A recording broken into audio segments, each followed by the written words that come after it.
네, 할렐루야. 우리 자와합들 한번 인사하겠습니다. 오늘도 주님이 잘해주십니다. 오늘도 주님이 잘해주십니다. 네, 오늘 이사야 61장 말씀은 이사야서가 내용이 아주 많은데요. 그 가운데서도 아주 유명한, 또 우리가 신약에서도 많이 들어본 이제 그런 내용이 오늘 말씀입니다. 오늘 말씀의 내용은 메시아가 이 땅에 오시면 어떤 사역을 할 것인가, 또 어떤 사명을 감당할 것인가, 그 부분을 아주 구체적으로 나타내고 있는 말씀인데, 우리가 많이 들어본 말씀이죠. 앞부분에 어디서 들었는가 하면 예수님이 하신 말씀이에요. 예수님께서 세례 요한에게 침례를 받으시고 나니까 어떤 일이 벌어졌습니까? 성령이 그에게 임하셨죠. 비둘기같이 임하시고, 그 일이 있고 난 뒤에 또 광야 시험 받으시고, 그리고는 고향의 나사렛에서 회당에 들어가셔가지고 말씀을 펴서 읽는데, 그때 읽은 말씀이 이 이사야 61장 1절 2절 이 말씀인 거예요. 그래서 이 말씀을 하면서 주님께서 하시는 말씀이 오늘날 이 말씀이 응하였다 하리라. 예수 그리스도가 이 땅에 성령을 받고 또 사역을 시작하시면서 이제 메시아적인 사역이 지금 시작되었다. 그걸 선포하신 거죠. 그래서 오늘 1절 말씀을 한번 보십시오. 이 메시아의 사역이 어떻게 시작이 되어지는가 하면 주 여호와의 영이 내게 내리셨으니, 메시아의 사역은 야훼의 영이 내리심으로 시작되는 것을 보게 되죠. 근데 야훼의 영이 내리셨다 이 이야기를 이는 여호와께서 내게 기름을 부어사, 다르게 표현하니까 기름 부어 주셨다라는 거예요. 이 성령이 임하신 것을 기름 부었다. 자, 기름이 부어 주셔서 목적이 뭐냐? 성령이 임하신 목적, 기름 부어 주심이 목적이 뭐냐 하면 그 다음 말씀에 가난한 자에게 아름다운 소식을 전하게 하려 하심이라. 이 가난한 자에게 아름다운 소식을 전하게 하려고 성령이 메시아에게 임하시고 메시아의 사역이 시작되었다라는 겁니다.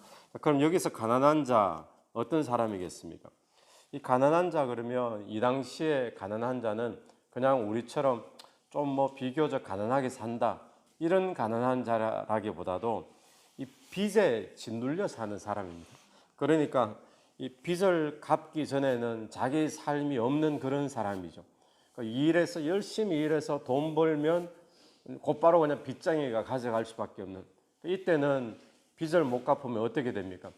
자녀를 종으로 팔고, 또 자녀 또 두 명 또 종으로 팔고, 그렇게 지금 사는 사람이 이 가난한 자의 이 당시의 삶이죠.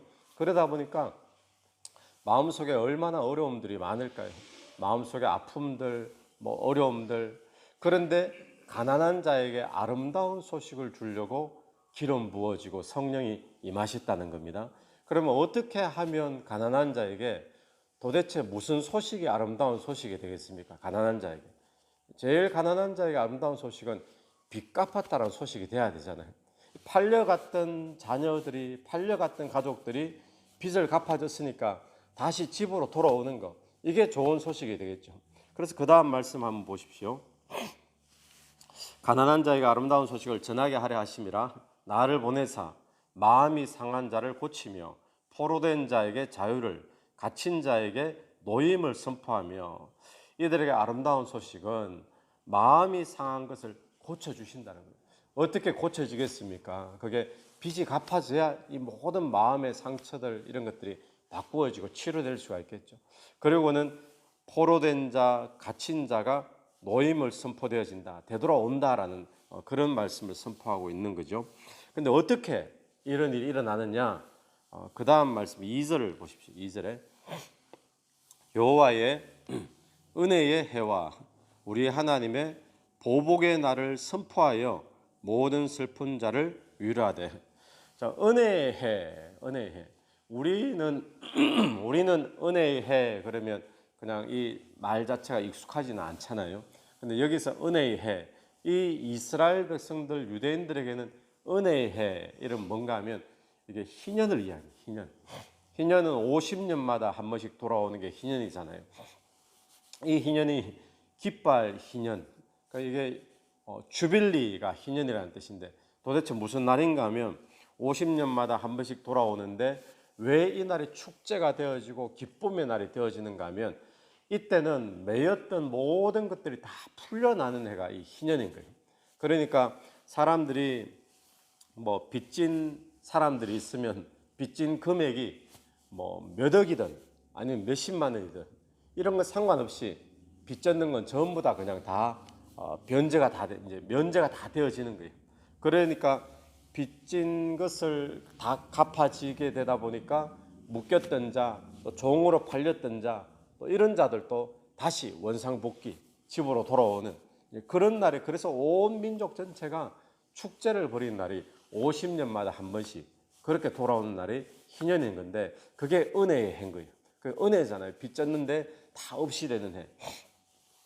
땅도 이제 뭐 빚을 갚기 위해서 땅 기업으로 받았던 걸 팔았다 그러면 그것도 다시 원래 주인에게로 돌아가는 그게 이제 희년인데 그 은혜의 해 그리고 우리 하나님의 보복의 날, 보복의 날.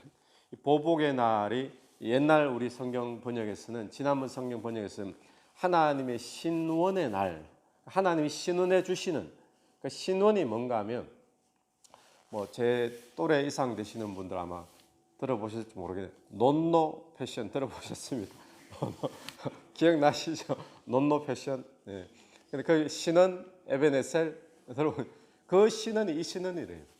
하나님이 신은해 주시는 하나님이다. 이 신은이 뭔가 하면 다르게 번역하니까 보복인 거예요. 보복. 보복해 주신다. 이것은 내 억울함이 있고 내 막 답답함이 있고 내가 지금 뭔가 손해 보는 게 있는데 어디에 가서 민원을 넣어야 되잖아요. 구청에 가서 민원을 넣고 그게 다른 말로 신원을 넣는 거예요. 그래서 하나님이 나의 억울함, 나의 답답함, 내가 당한 것 이걸 갚아주시는 거 그날이 언제냐면 그러니까 마음이 상한 자를 고쳐주시는 게 되잖아요. 그날이 언젠가 은혜의 날이다. 그러니까 메시아가 오심으로 뭐가 되어지는가 하면 지금 은혜의 해가 선포되어졌다는 거예요. 그러니까 오늘 저와 여러분이 살고 있는 이 시대에 메시아가 뭘 이루어 놓으셨는가 뭐 우리가 뭐 이것도 하시고 저것도 하시고 마음의 상한 자를 고치시고 많은 것들이 있잖아요. 그 가운데서 통틀어서 이야기를 한다면 메시아가 우리에게 은혜의 해를 선포해 주셨다라고 말하면 된다는 거예요. 그러니까 오늘 은혜의 해가 선포되어졌기 때문에 우리가 빚진 것 갚아야 될 것 다 갚아 주셨고 다 면제해 주셨고 또 그래서 그 일 때문에 갇힌 자들 그 일 때문에 저주 가운데 눌린 자들 다 회복되는 역사가 메시아가 오므로 이루어지게 된 줄로 믿습니다. 그래서 은혜의 해가 임함으로 구체적으로 그러면 어떤 일이 벌어지는가 3절부터 말씀으로 볼 수 있는데 3절 말씀 보시면 무릇 시온에서 슬퍼하는 자에게 화관을 주어 그 죄를 대신하며 슬픈 자들이 슬픔이 막 극에 차면은 이때는 어떤 전통이 있었습니까?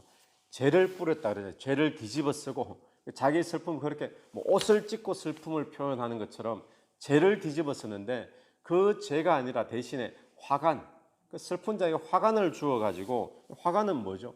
이게 블레싱이잖아요. 화관은 축복이고 기쁨이고 오히려 꽃을 준다는 거예요. 화관을 그리고 기쁨의 기름으로 그 슬픔을 대신하고 찬송의 옷으로 그 근심을 대신하시고 같은 이야기죠. 슬픔 대신에 기쁨을 주신다. 또 근심 대신에 찬송을 주신다. 이 바꿔진다는 겁니다. 그리고는 그들이 의의 나무 곧 여호와께서 심으신 그 영광을 나타낼 자라 일컬음을 받게 하려 하십니다.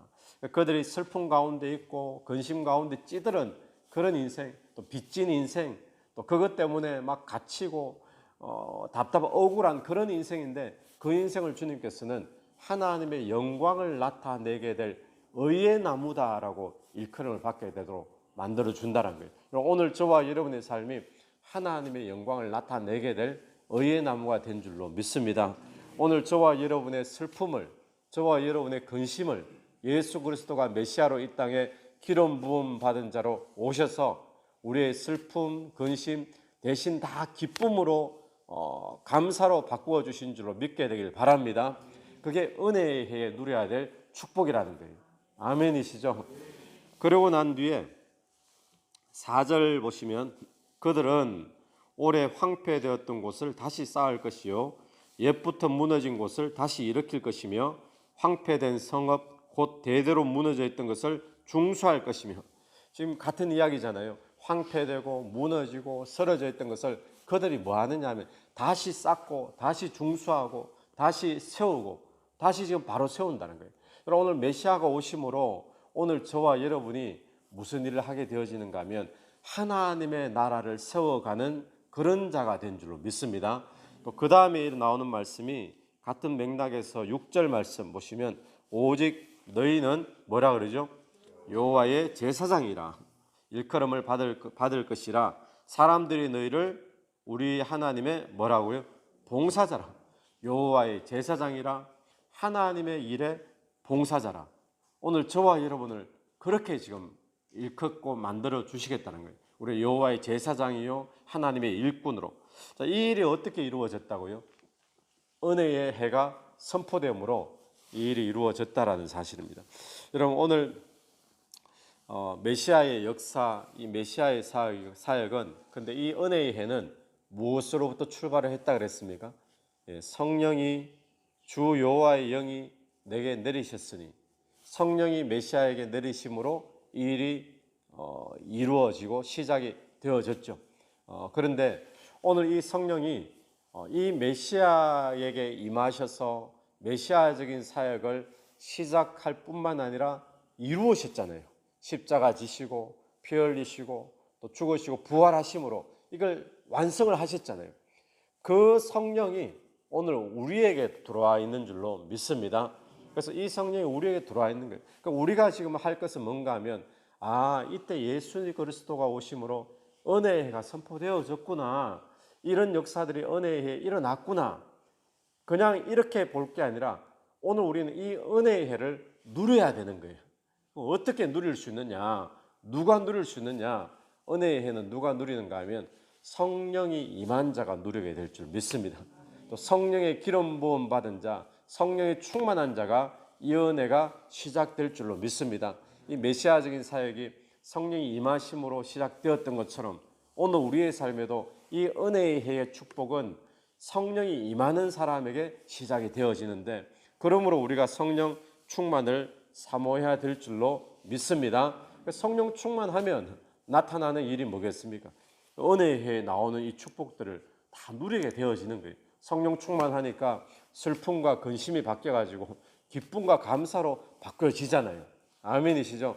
성령 충만하니까 하나님 나라를 세워가는 일꾼이 되어지죠.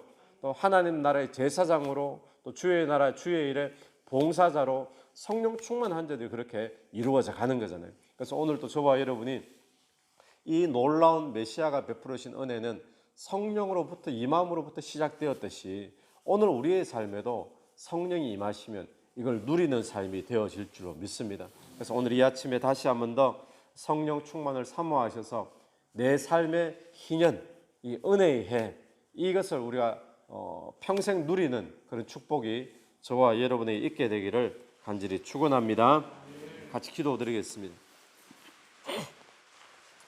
하나님 아버지, 하늘을 감사합니다. 성령이 임하심으로 또 메시아적인 놀라운 축복의 역사가 오늘 우리에게 이루어진 줄로 믿습니다. 오늘 또 이 은혜의 해 우리가 누릴 수 있는 삶이 될 수 있도록 성령 충만을 사모하는 하루 되게 도와주시옵소서. 예수님 이름으로 기도드립니다. 아멘. 오늘도 예수 이름으로 승리하시는 복된 하루 되길 바랍니다.